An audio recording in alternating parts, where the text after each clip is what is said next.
तो ये करोगे तो आपका वेल्थ, आप अमीर बनने का चांस बहुत ज़्यादा है। देखो, अगर आप ध्यान से सुनोगे मैंने जो बोला था, राइट, एक तरीके से अमीर बनना, राइट, रिच बनना इस बात पे डिपेंड करता है कि आप जिस स्पेस पे पैसा बना रहे हो अपने आप के लिए, राइट, आप किस स्पीड से पैसा बना रहे हो कंपेयर टू अदर्स।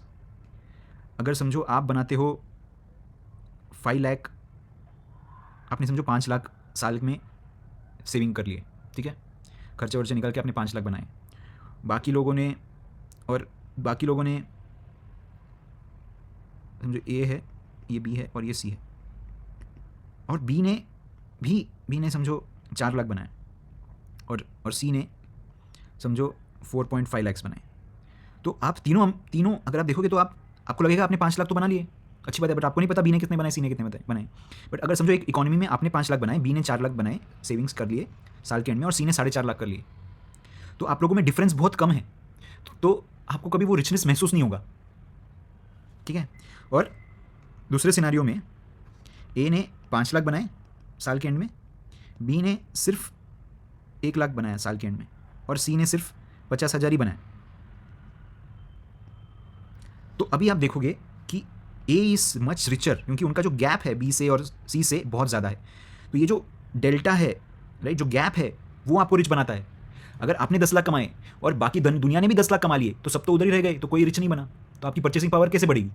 आपकी परचेसिंग पावर तब बढ़ेगी जब आपका speed of making money is much more than the entire world.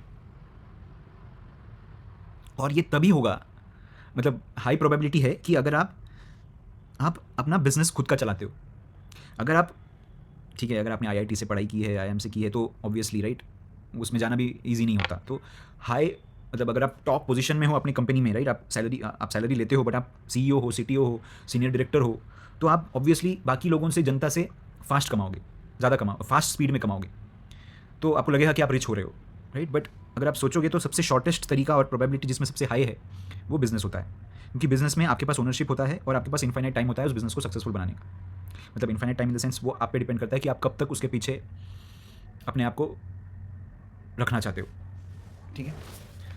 तो जिस स्पीड से आप पैसे बनाते हो वो भी इंपॉर्टेंट है अगर आपको रिच होना है तो। अगेन, मनी को अगर आप एब्सोल्यूट टर्म्स में देखोगे तो आप फंस जाओगे, मतलब आपको मनी को रिलेटिव टर्म्स में देखना है। इसके बारे में हम आगे बात करेंगे, like absolute versus relative.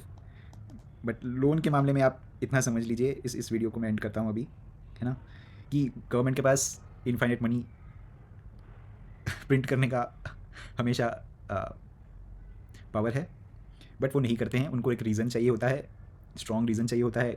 Covid आ गया तब कर दिया, कुछ बैंक कोलैप्स हो गए तब कर दिया, अगर किसी का लोन माफ़ करना है तब कर दिया, राइट, बहुत सारे रीज़न है। पॉपुलेशन एक्सप्लोड बढ़ गई तब कर दिया, ज़्यादा लोग वर्कफोर्स में ज्वाइन हो गए तब कर दिया। तो उनके पास एक स्ट्रॉन्ग रीज़न होना चाहिए। कुछ इंफ्रास्ट्रक्चर प्रोजेक्ट बनाना है तब कर दिया, रोड्स बनाने हैं तब कर दिया, स्कूल्स बनाने हैं, बहुत सारे हॉस्पिटल्स बनाने हैं। तो कोई भी वैलिड रीज़न हो सकता है, उस वैलिड रीज़न के ऊपर वो कितनी मनी प्रिंट कर सकते हैं। अगेन, बैंक्स कितना भी लोन दे सकते हैं जब तक उनको वो परवड़ता है ना। तो बैंक के उनके जो रूल्स हैं उस हिसाब से, अगर तुम उस रूल के हिसाब से बैठते हो तो आपको लोन मिल जाएगा। अभी जब लोन मिलता है तो आपको एक्चुअली देखना है कि आपके पॉइंट ऑफ व्यू से आप तो अपने फ्यूचर से ही लोन ले रहे हो, बैंक तो सिर्फ एक फैसिलिटेटर है उस लोन का। तो अगर आप अपने आप से ही लोन ले रहे हो तो क्यों अपने आप को आप तकलीफ में डालोगे, अपने ही फ्यूचर को क्यों तकलीफ में डालोगे। तो ऐसे लोन मत लो जिसमें आप कम से कम हॉलीडे लोन तो मत लो, है ना। लोन लेके कुछ गाड़ी वाड़ी तो मत खरीदो, उससे तो आपको तो तकलीफ ही होने वाली है। मतलब गाड़ी खरीद सकते हैं बट ऐसे सोचो कि ऐसी गाड़ी खरीदो जो आपको पैसा बना के दे, है ना। हीरो होंडा स्प्लेंडर भी चल जाएगा, वो उल्टा आपको किफ़ायती है। अगर आपने रॉयल एनफील्ड या बहुत बड़ी गाड़ी खरीद ली जिसका पेट्रोल खर्चा ही ज़्यादा है, तो वो तो आपको तो फ्यूचर में नुकसान ही करने वाला है। कॉस्ट एफिशिएंट तो है नहीं, तो कॉस्ट एफिशिएंट लोगे तो बात अलग है। घर खरीदा, चलो मैं मानता हूँ घर खरीदना चाहिए, किसी का ड्रीम होता है, बट अगेन आप अपने 20 साल वाले फ्यूचर से लोन ले रहे हो, तो ये आपको तो आप कम से कम होम लोन ले रहे हो तो रिच हो जाएंगे उस होम लोन से, तो थोड़ा मुश्किल है। अगर आप मल्टीपल प्रॉपर्टीज़ लेते हो और उसको रेंट पे चढ़ाने वाले हो तो बात अलग है, ठीक है। तीसरा ऑप्शन है बिजनेस, और काफ़ी लोग जो ज़्यादा फास्ट में और लॉन्गर टर्म के लिए अमीर होते हैं वो ये ऑप्शन चुनते हैं, जिसमें आप लोन तो लेते हो आपके नाम पे, आपकी कंपनी के नाम पे, राइट, बट उसका इंटरेस्ट और प्रिंसिपल उसके कस्टमर्स पे करते हैं, क्योंकि कस्टमर्स खुशी खुशी वो सर्विस को अवेल करना चाहते हैं, वो चाहते हैं वो सर्विस, है ना। वो उनके पास टाइम नहीं है, राइट, उनको जल्दी में कुछ अच्छा खाना खाना है और आप देते हो होटल में अपने, तो वो आएंगे, पेमेंट करेंगे और होटल में की सर्विस लेंगे, और अगर आपने अच्छा खाना दिया तो फिर से आएंगे और फिर से सर्विस लेंगे।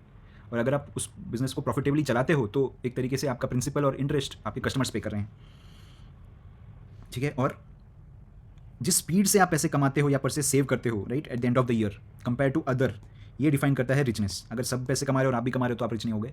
सब जितना कमाते हैं उससे बहुत ज़्यादा स्पीड से आप कमाते हो और आपके सेविंग में उनके सेविंग में गैप बहुत ज़्यादा है, तो वो आपको रिच बनाएगा। सबने 10 लाख बना लिया, आपने भी 10 लाख बना लिया, तो आप रिच नहीं बन सकते, ठीक है, क्योंकि प्राइस अपने आप एडजस्ट हो जाएगी, तो आपको कुछ एज नहीं मिलेगा। एज मिलने के लिए the speed at which you make money should be much higher than the rest of the world. Thank you, subscribe करो यार, इतना अच्छा अच्छा वीडियो है, बनाता हूँ मैं, ये बाहर किधर नहीं मिलेगा आपको, और भी आगे बहुत सारे आएंगे। Thank you.